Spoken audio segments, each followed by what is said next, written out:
Oras Dihita Saluhutna. Perkenalkan, saya Geraldo Fidelis Sipayung, penyuluh pertanian Kabupaten Toba, yang pada kesempatan kali ini akan menjelaskan tentang manajemen kesehatan ayam kampung. Ayam kampung atau ayam bukan ras merupakan ayam yang banyak dijumpai di daerah pedesaan dan hampir setiap rumah tangga memeliharanya. Pada umumnya, ternak ini dipelihara secara ekstensif sebagai usaha sampingan atau sebagai tabungan. Adapun keunggulan ayam kampung yang pertama, pemeliharaan ayam kampung relatif mudah. Kedua, adaptasi dengan lingkungan baik. Yang ketiga, mampu memanfaatkan limbah serta dapat diusahakan oleh setiap lapisan masyarakat.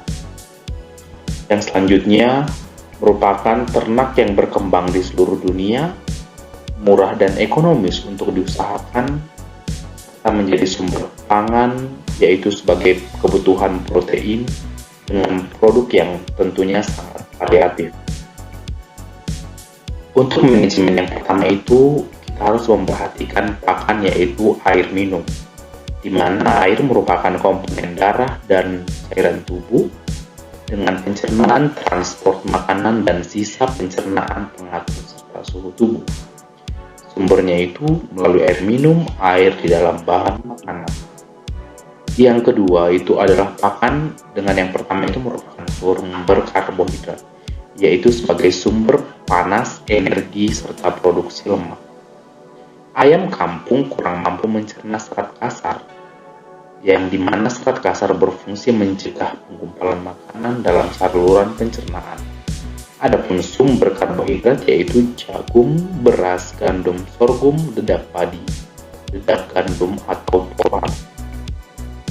Yang selanjutnya itu adalah pakan dengan sumber protein dengan fungsi sebagai unsur penting yang membangun organ-organ tubuh makhluk hidup, sehingga pemberian dan penggunaannya sangat penting. Protein ini sangat bermanfaat untuk ayam, di mana peternak itu sering melupakan pemberian protein. Sumbernya itu yang pertama itu adalah dari nabati atau tumbuhan dengan bungkil kedelai, bungkil kacang tanah, bungkil kelapa, dan ampas tahu. Dan dari hewani dapat berupa tepung ikan, tepung cacing, tepung bekicot atau keong mas, maggot, tepung pupa, serta sisa limbah rumah potong. Untuk selanjutnya itu, yang itu adalah kita berikan vitamin dan mineral. Ada banyak sekali vitamin, contohnya untuk anak ayam dengan merek dagang Vitaci. Untuk ayam petelur, dia dapat memberikan stimulan, sementara mineral itu merupakan pembentukan kerangka, pembentukan kerabang, menjaga dan mengatur kenetralan tubuh, yaitu dapat diberikan mineral B12 atau mineral fish supplement dari PT Medion. Ini merupakan salah satu contoh formulasi ransum yang dapat Bapak Ibu terapkan pada ternak yang ada di rumah masing-masing. Selanjutnya yang perlu kita perhatikan dalam manajemen kesehatan itu adalah syarat kandang yang baik, yaitu kita dapat melihat bangunan kandang dan ventilasi. Hendaknya bangunan kandang itu dikontrol agar suasana kandang tetap segar sehingga produksinya baik. Dibangun arah memanjang dari timur ke barat dengan lebar kandang 8-12 meter. Untuk ventilasi, sebaiknya diberikan ram kawat untuk menjaga dari tiupan angin yang keras yang biasanya dilengkapi dengan tutup tirai dari plastik. Kemudian, akibat dari ventilasi yang buruk akan menimbulkan amoniak yang mengakibatkan produksi menurun, kualitas telur menurun, dan terjadinya penyakit pernafasan. Berikut ini adalah syarat kandang yang baik. Kita harus memperhatikan temperatur kandang dan kelembapan kandang itu sendiri. Selanjutnya, untuk kepadatan kandang, Bapak Ibu dapat mengacu pada tabel standar kepadatan kandang, misalnya yang kita ambil ini adalah dari ayam chopper, sehingga memang ayamnya tidak sesak di dalam satu kandang yang tentunya akan mempengaruhi kesehatan ayam tersebut. Selanjutnya itu adalah pencegahan penyakit. Yang pertama itu dengan memperhatikan isolasi, pengendalian lalu lintas, serta sanitasi. Pada kesempatan kali ini yang banyak kita bahas itu adalah nanti tentang vaksinasi. Berikut ini merupakan program vaksinasi yang dapat diterapkan pada ayam kampung, yaitu berdasarkan range umur yang Bapak Ibu pelihara. Terutama vaksinasi yang harus kita berikan untuk di daerah kita itu ya adalah ND atau Newcastle disease yang sangat sering menyerang ternak unggas yang ada di daerah kita. Dan berikut ini merupakan program vitamin yang dapat kita berikan kepada ternak ayam kita berdasarkan umur dan kebutuhan dari ayam yang dapat kita lihat pada tabel.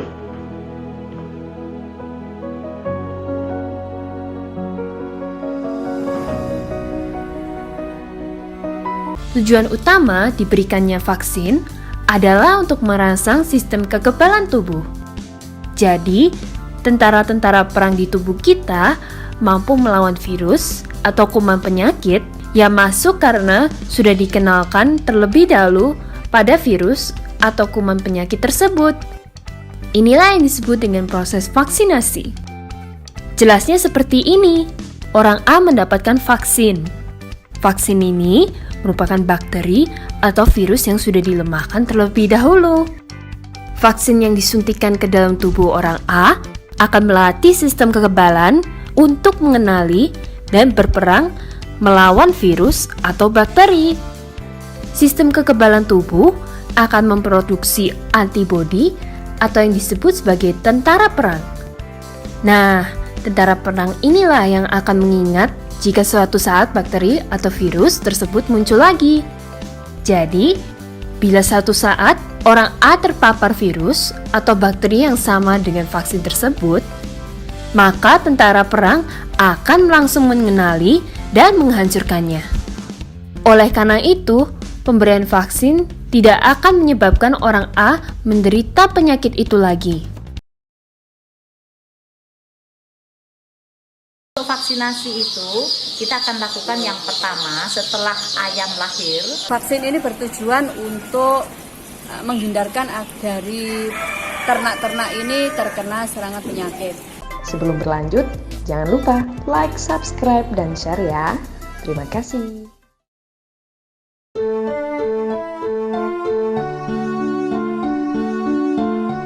Untuk vaksinasi itu, kita akan lakukan yang pertama setelah ayam lahir atau DOC, itu umur 1 hari langsung divaksin dengan menggunakan vaksin Marek. Yaitu untuk mencegah terjadinya penyakit Marek pada ayam yang ini dikhususkan untuk biasanya untuk ayam yang akan dijadikan bibit. Nah, kemudian pada umur 4 hari itu juga akan dilakukan vaksinasi, yaitu vaksinasi ND. Itu untuk mencegah terjadinya penyakit TPO. Nah, vaksinasi kemudian berikutnya itu juga masih akan dilakukan pada umur 28 hari juga menggunakan vaksin yang sama, yaitu vaksin ND juga, atau untuk mencegah penyakit tetelo yang sering menyerang pada ternak ayam. Nah, itu adalah upaya-upaya pencegahan yang kita bisa lakukan. Di samping itu juga kita harus juga melakukan atau menjaga kebersihan dan sanitasi kandang. Itu perlu sekali. Kalau tidak ada kebersihan, itu ayam bisa gampang meninggal.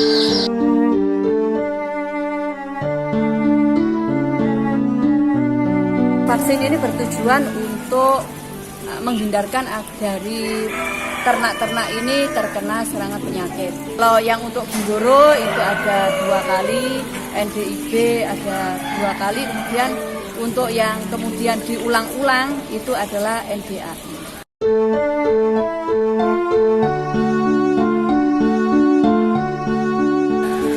Kalau orang beli DOC itu kemudian dibawa, itu sudah divaksin atau belum oleh sih? Oke, kalau yang NDIB sudah divaksin Maret, kemudian dan juga Maret. Kalau untuk yang selanjutnya itu biasanya peternak yang harus memvaksin. Oleh karena itu biasanya kalau yang di kita sudah kita kasih jadwal-jadwal untuk vaksinasi.